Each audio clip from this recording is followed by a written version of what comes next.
Sungguh-sungguh Allah sangat ridho ketika seorang hamba itu makan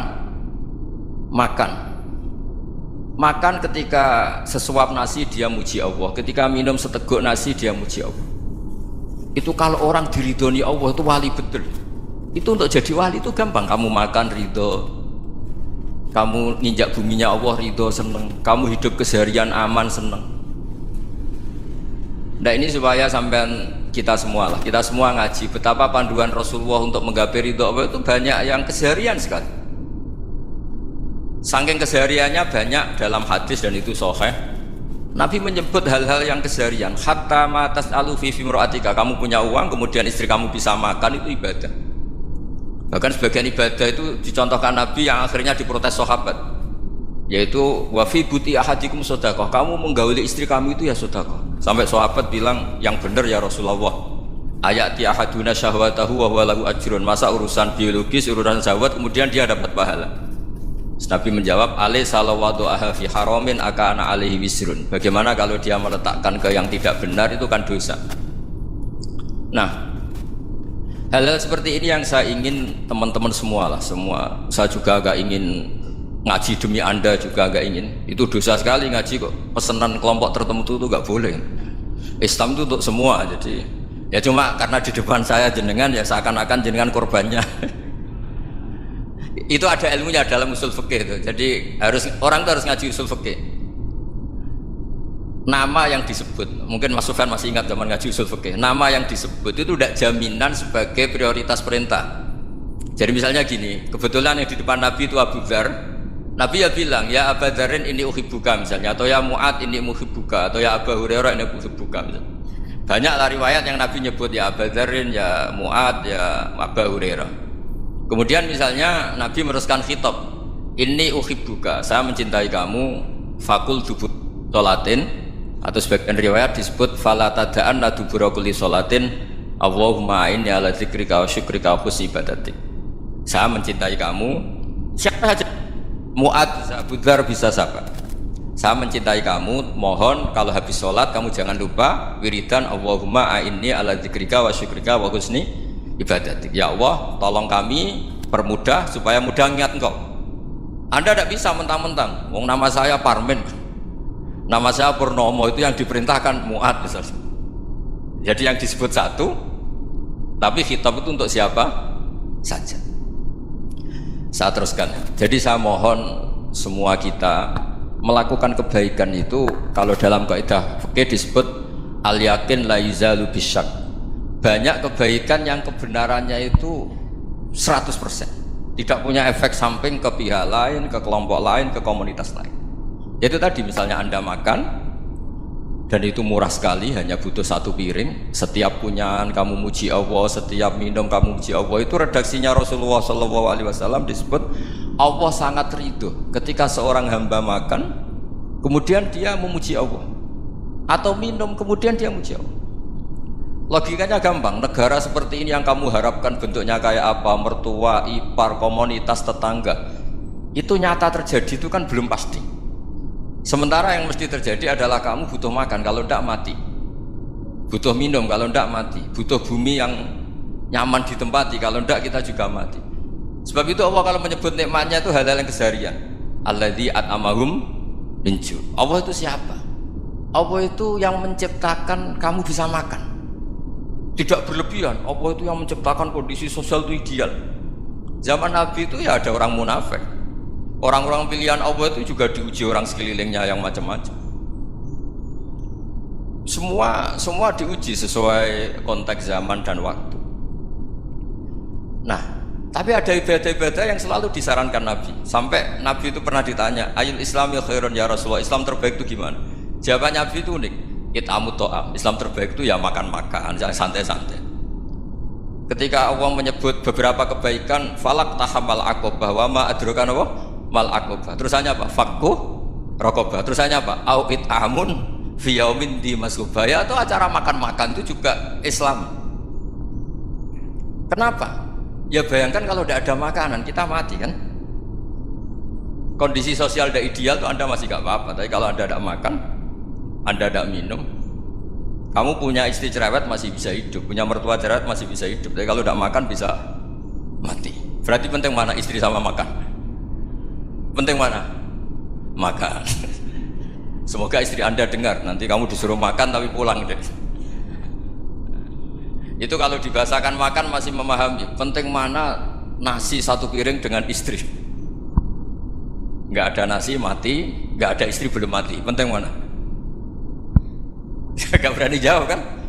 Nah, ternyata Anda ada garang kan di depan istri. Jadi saya mohonlah, mungkin Mas Sufyan Sauri tadi yang bisa bantulah teman-teman tuh ngaji yang keseharian saja. Karena kita nyari ridha Allah itu berdasar firman Allah, dan firman Allah itu menyebut keseharian tuh riang gampang. Itu tadi misalnya wa min ayatihi manamukum bil laili wan nahar. Termasuk ayat-ayat Allah itu kamu tidur. Maka dulu itu ada guyonan, ada tokoh Mu'tazilah, kelompok dalam Islam yang berpikir manusia itu bisa menentukan ikhtiarnya sendiri.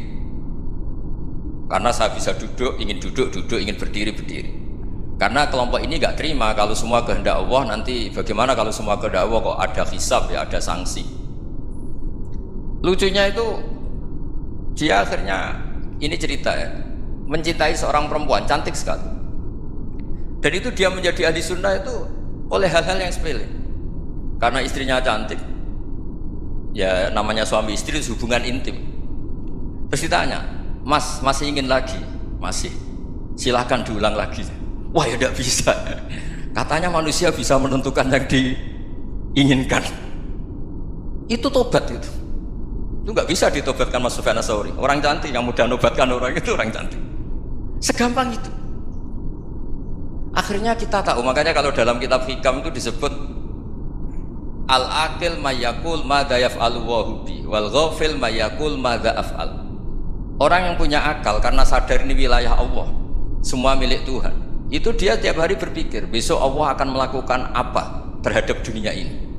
Kamu merencanakan sesuatu, mau plesir ternyata gempa, mau wisata ke Rusia ternyata perang. Kamu tidak pernah tahu apa yang akan terjadi besok. Wa ma tadri nafsum madza taksibu ghadan.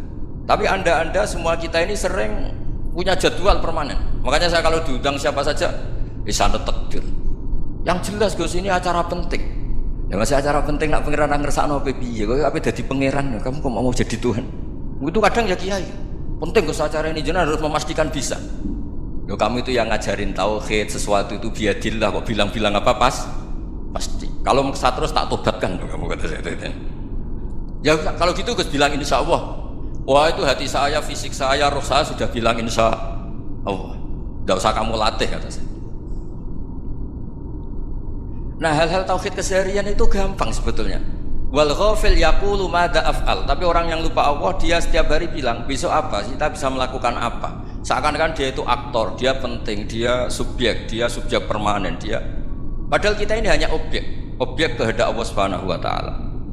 Karena kita yakin sesuatu yang terjadi di alam raya ini kita tidak bisa apa-apa.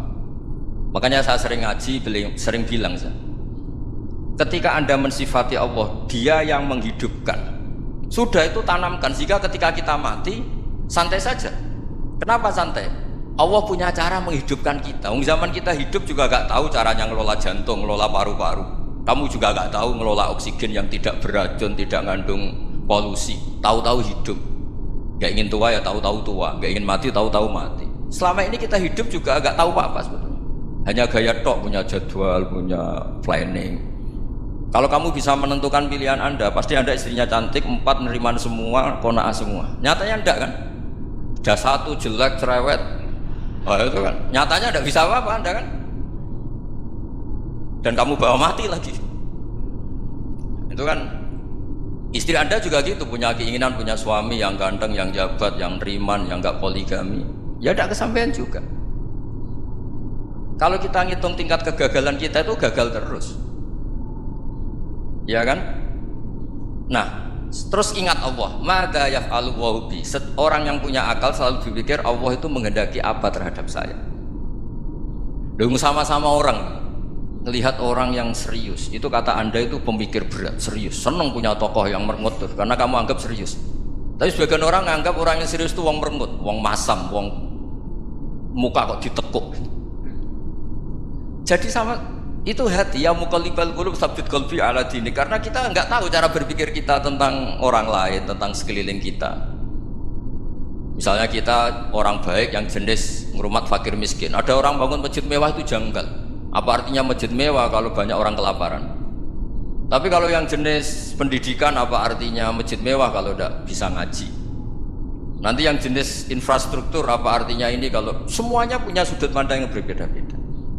Dan Islam mengapresiasi semua kebaikan. Tapi katakan semua kebaikan itu adalah kehendak Allah Subhanahu wa taala. Karena apapun baik Anda itu pakai fasilitas yang diberikan oleh Allah Subhanahu wa taala. Sehingga ini yang disebut qulillah tsummadarhum fi khawdihim yal'abun. Ya, kembali tadi ke tema-tema bahwa keseharian Anda ini sudah Islami. Saat Anda tidak bisa melakukan apa saja. Saya sering ada jenazah, biasanya kalau tetangga meninggal saya sering disuruh ngelepas. Saya bilang orang ini baik karena sering ngelamun di rumah, sering nganggur di rumah. Ditanya sama anaknya, kenapa Gus nganggur baik? Ya kalau dia nganggur artinya juga gak berbuat sesuatu yang maksiat kan? Ya kan, orang nganggur di rumahnya ya tidak bunuh orang, tidak maling, tidak korupsi, ya namanya nganggur di rumah. Lah cuma istri cara pandang nganggur gak menghasilkan uang itu, tapi juga gak menghasilkan kriminal kan? Jadi sebenarnya Islam itu cara, makanya kalau sampai ngaji usul fikih itu ada kitab usul fikih namanya Lubul Usul, itu terkenal sekali di pesantren itu. Itu kalau ngapresiasi keseharian itu luar biasa. Izma min mubahin illa wa yatahaqqaqu bihi tarku haramimma. Karena keseharian yang mubah saat Anda lakukan itu ada kehebatan yang luar biasa, yaitu meninggalkan haram. Makanya dulu banyak orang-orang alim ketemu temannya itu guyon sampai semalaman. Itu biasanya yang semangat Islam itu, kiai kok tidak tahajud, kiai kok tidak witir. Orang yang sedang mapan uangnya banyak, malam itu tidak kelayaban itu sudah luar biasa. Melawan nafsu supaya tidak maksiat itu sudah luar biasa. Supaya lupa guyon sama temannya semalaman sampai subuh, gejlok-gejlokan ngenang zaman miskin, zaman kuliah gak jelas, zaman apa. Melihatnya jangan tarkut tahajud seperti ini, meninggalkan tahajud, tapi meninggalkannya ini talkul muharramat. Jadi kayak apa hebatnya? Sehingga Imam Ghazali punya riwayat yang agak unik. Hatta takuna ibadatu akhiri hadil ummah iku an-naum. Sehingga suatu saat ibadah terbaik umat ini itu tidur. Itu kan riwayat kontroversi. Ketika Imam Ghazali tanya, kenapa iya? Kenapa kamu mulai keluar dari rumah itu sudah banyak maksiat, melihat perempuan yang enggak mahram, melihat fenomena. Tapi kalau kamu tidur itu enggak melihat apa-apa. Tapi juga kamu jangan nganggap tidur itu ibadah betul. Saatnya melakukan fardhu ain malah masih tidur. Tapi itu sudut pandang yang menjadikan kita Islam itu gampang. Jadi saat Anda tidak bisa aktivitas apa-apa, misalnya ada beberapa orang yang lumpuh itu memang nggak bisa Jumatan, nggak bisa ibadah, tapi dia juga nggak bisa maksiat. Tidur itu memang Anda saat itu tidak bisa tahajud, tidak bisa witir, tapi saat itu ada zina, ada maling, ada gosipkan orang, ada bully orang, ada menanamkan kebencian, ada hasud. Sehingga tidur menurut Allah Ta'ala wa min ayatihi manamukum billaili apa? Wan nahar. Karena di tidur itu selain ada unsur istirahat, jaga kestamina, juga ada unsur meninggalkan beberapa keburukan. Nah, saya mohon ibadah yang keseharian ini kita jaga supaya kita semua baca ayat itu fase itu tertanam di hati. Allah itu siapa? Alladzi at'amahum min ju'i wa amanahum min khauf. Dan Allah kalau cerita di Quran itu anna sababnal ma'a sabba tsumma syaqqaqnal ardha wa syaqqa fa ambatna fiha habba wa inaba wa qadba wa zaituna wa nakhla wa hada'iqa gulba. Kamu tahu saya ini siapa, kata Allah? Saya ini adalah Tuhan yang menurunkan air, kemudian ada tanaman banyak, habba wa inaba wa qadba, ada zaitun, ada tin, kalau orang Jawa mungkin ada tela, ada padi, ada mangga, ada pisang. Sudah. Wa inaba wa zaituna wa nakhla wa hada'iqa gulba, ada perkebunan yang lebat. Tujuannya apa? Mata Allahum, silahkan kamu pakai, kamu nikmati. Tapi karena kadang kita ini punya ide-ide besar. Tadi untuk syukur saja nunggu punya istri riman, rumah baik, tetangga baik, komunitas baik, semuanya baik baru syukur. Lama-lama nanti ada di surga, syukurnya nunggu surga paling kelas A. Itu sudah ada yang menghuni Rasulullah, kamu nggak boleh di situ. Masa untuk syukur saja? Repotnya Masya Allah. Jadi mohonlah Quran yang kalau Anda hafalkan juz sama itu kan ada ayat-ayat yang kayak tadi. Ya, fal yang dzuril insanu ila ta'ami. Coba lihat apa yang kamu makan ini. Dari mana? Dan untuk mempertahankan hidup kamu keseharian. Jadi jangan kira ibadah itu harus membentuk komunitas yang versi Anda. Ibadah itu harus hal yang mulu-mulu. Kesehariannya Anda alami. Loh, ini saya tidak bikin-bikin. Saya ngaji bukan karena berdasar pesanan. Itu ayat yang saya bacakan betul ada ayatnya kan. Fal yang dzuril insanu ila ta'ami anna sababnal ma'a sabba thumma shaqqaqnal arda shaqqa fa ambasna fiha habba wa inaba wa qadba wa zaituna wa nakhla wa hadaiqa ghulba. Terusannya apa? Mata'al lakum, silakan kamu nikmati. Mata itu silakan kamu nikmati. Ya kayak sampean dikasih hidangan ya makan. Ya sudah makan. Habis makan ya minum. Habis itu ngantuk ya tidur. Ya sudah normal-normal saja. Kayak apa indahnya Islam. Tapi Anda mencari Islam yang gimana lagi? Nah itu yang diajarkan guru-guru kita, diajarkan sanad kita sampai Wali Songo, sampai Rasulullah SAW. Bahwa pada akhirnya ada jihad, ada perang. Itu dulu memang perang, bukan membunuh, beda. Dulu kita dijajah Belanda ya perang, dan itu normal karena kita dijajah.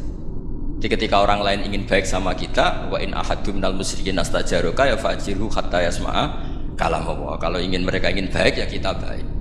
Makanya ada istilah musta'man, mu'ahad. Kalau mereka ingin damai, berdampingan dengan kemajmukan ya itu yang lebih baik. Karena memang Islam menghormati proses perdamaian. Wa in janahu lis-salmi ya fajnah lah. Kalau ingin damai ya kita harus